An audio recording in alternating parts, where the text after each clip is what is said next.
প্রায় প্রতিদিনই বিশালগড়ে বৃদ্ধি পাচ্ছে চুরির ঘটনা। গত ৪ঠা জুলাই বিশালগড় আমবাগানের ফুলু রায় পরিবার সহ মেলাঘর রথের মেলায় যান।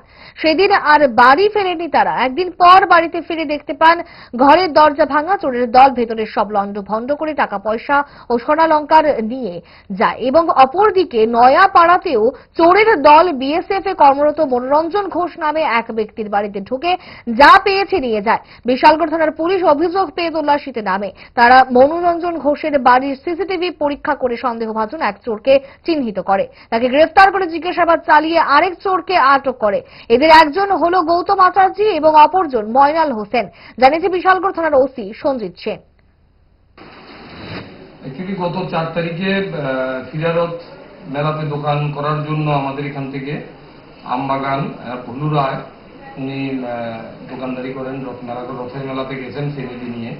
তো ওনার বাড়িতে কেউই ছিল না, ফ্যামিলি মেম্বার। একদিন পরে উনি যখন বাড়িতে আসে তখন দেখে ওনার ঘরের দরজা ভাঙা। তো ঘরের মধ্যে থেকে কিছু গোল্ডেন অর্নামেন্ট ছিল, এগুলো চোরে নিয়ে গেছে একজন চোর।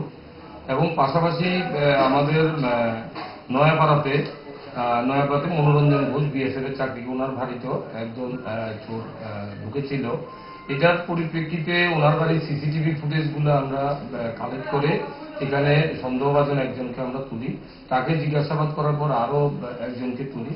তো একটা চুরির মামলা নিয়েছি আমরা, এখন পর্যন্ত দুজনকে তুলেছি। তাদের জিজ্ঞাসাবাদ করার পর আরো কিছু নাম বেরিয়ে এসছে, আমাদের অফিসার টিম বেরিয়েছে, আমাদের সার্চিং এখনো চলছে।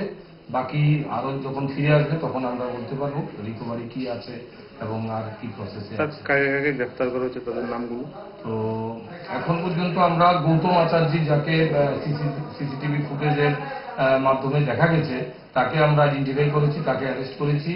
এবং ময়নাল হোসেন একজন আছে, তাকেও আমরা অ্যারেস্ট করেছি।